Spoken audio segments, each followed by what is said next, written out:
Au sommaire de ce JT, un spécial village français avec toutes les startups réunies par Business France et une interview du consul de France à Chicago. La Médicale vous présente le journal du RSNA. On est au consulat de France. Ce soir, c'est la première fois que le consulat organise une réception pour la délégation française. Cette délégation française, elle est de plus en plus présente. Elle est présente, elle est nombreuse, elle est dynamique et je pense qu'elle est ambitieuse.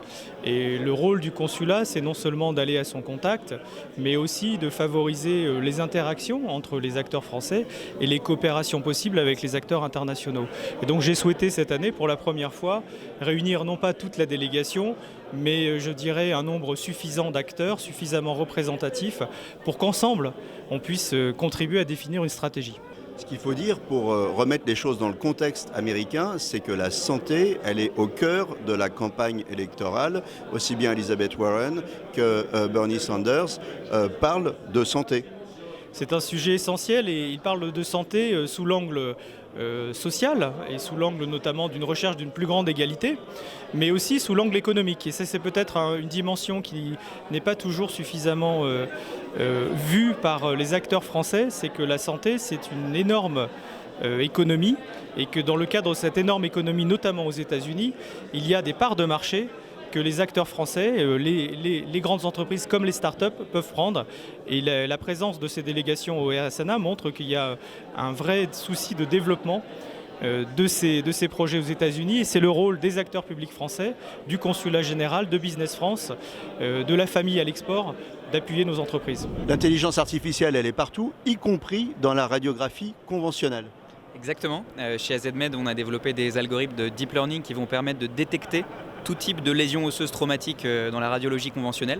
Donc on va analyser aussi bien des radios enfants que des radios en pédiatrie et on va pouvoir détecter ces lésions osseuses sur tous les organes avec une précision assez élevée par patient qui va nous permettre de faire gagner du temps aux radiologues et en même temps de détecter des lésions assez fines qui ne seront pas forcément perceptibles à l'œil nu en un temps imparti.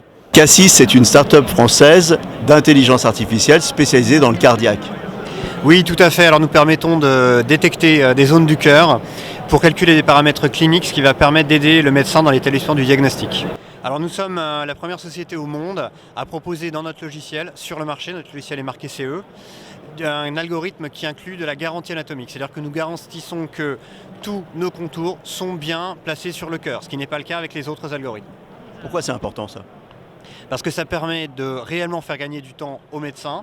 Un algorithme qui va permettre en très peu de temps de tracer des contours, mais qui les trace dans le poumon à la place du cœur par exemple, ça ne fait pas gagner tant de temps que ça, puisque le médecin va devoir retracer un certain nombre de contours. Alors qu'avec nous, il a la garantie que le temps passé par notre algorithme à détecter du contour, à détecter les contours, est vraiment du temps de gagner pour le médecin. DMS Imaging, en fait, vous vous adressez à des fournisseurs.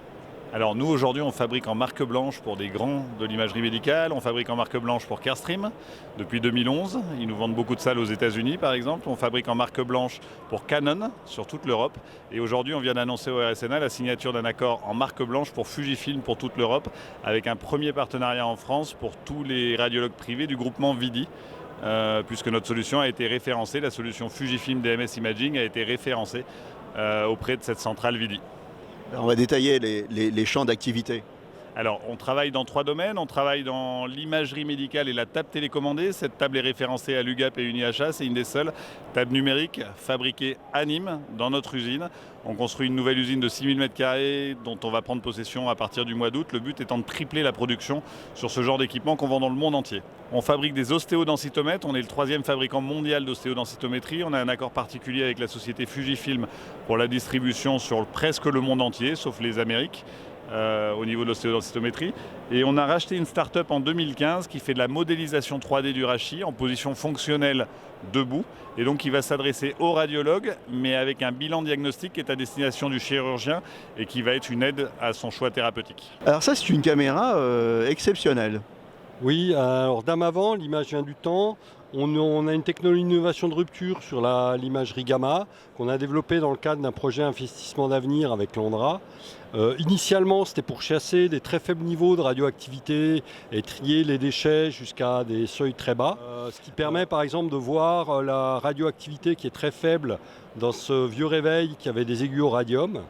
Il n'y a que notre caméra est probablement la seule au monde à pouvoir faire ce genre d'image. Alors j'ai envie de vous poser une question. Bon, quel rapport avec la médecine et quel rapport avec la radiologie? Le rapport avec la médecine, c'est qu'on s'est rendu compte récemment qu'on pouvait faire des images 3D d'un patient humain avec un système qui est un peu plus gros que celui-là, mais quand même très simple. Rien à voir avec le prix d'un PET. Et surtout, on injecte 1/20, 1/40 de la dose. Donc ça pourrait servir au suivi de patients cancéreux pour voir l'efficacité du traitement au fil du temps. Je suis radiologue, enfin on va dire que je suis radiologue. Pourquoi je dois m'intéresser à NiceSoft? Parce que NiceSoft propose un risque qui est ouvert sur l'extérieur. Ce qui était l'outil du service pour les secrétaires, pour les manipulateurs, pour les radiologues, c'est maintenant un outil qui va servir aussi aux patients directement pour prendre rendez-vous par exemple, qui va servir aux correspondants pour accéder aux résultats, qui va servir aux autorités qui vont se servir du RIS pour alimenter le DMP, pour envoyer les résultats par messagerie de santé sécurisée. Pour toutes ces raisons-là, vous ne pouvez plus avoir un logiciel uniquement pour votre usage interne, mais vraiment tourné vers l'extérieur. Et aussi, bien sûr, la grande nouveauté, c'est la téléradiologie. Avant, les examens étaient faits sur site, éventuellement par le même radiologue depuis un autre site ou depuis la maison. Maintenant, il va être fait par une société ou des radiologues complètement extérieurs au service. Il faut leur fournir un outil facile, accessible et surtout robuste. WeHealth, Servier, quel rapport? Alors WeHealth Digital Medicine et le département e-santé du groupe Servier. On a été créé il y a 3 ans et notre mission est de développer des solutions innovantes en matière de santé digitale en collaboration avec des startups dans une démarche d'open innovation. Alors qu'est-ce que vous proposez comme solution chez WeHealth? Alors cette année au RSNA, la solution que l'on présente s'appelle Océlian, connue en France sous le nom de Myrio, qui est une solution en fait de tableau de bord informatique partagé entre l'oncologue, le radiologue, éventuellement les équipes de recherche clinique, pour partager en fait ensemble l'état des lieux du suivi radiologique, de l'efficacité d'un traitement en cancérologie. Donc on est sur un sujet très particulier, le sujet des critères RECIST ou bien iRECIST pour l'immunothérapie. L'idée c'est d'avoir vraiment un tableau qui est très clair, très lisible, très structuré pour accompagner justement le suivi du patient et ainsi l'oncologue dans une bonne décision thérapeutique pour ce patient. Clair, lisible, structuré, mais donc aussi standardisé pour que les uns et les autres se comprennent bien, c'est ça? Alors tout à fait, vous m'amenez en fait au deuxième élément qui est intéressant avec cette solution, c'est qu'au travers de l'usage de la solution, on voit qu'on va structurer de l'information, on va nourrir une base de données qui va pouvoir être utilisée par la suite par les équipes recherche et clinique, potentiellement pour des essais cliniques, pour nourrir des travaux de recherche. Evolucare, c'est une plateforme, elle n'est pas comme les autres, en fait c'est une plateforme collaborative.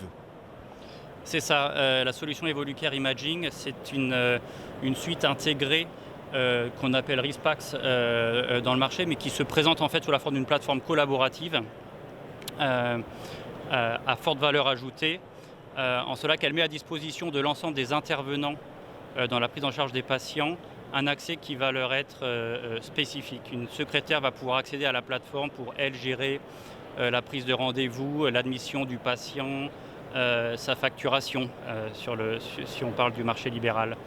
Le technicien, lui, va pouvoir intervenir pour prendre en charge le patient et récupérer les images auprès des modalités. Le radiologue, lui, va accéder à cette même plateforme pour interpréter les examens et rédiger ces rapports. Le patient lui-même va accéder à cette même plateforme collaborative pour prendre connaissance de ses résultats, accéder à ses examens et au compte-rendu.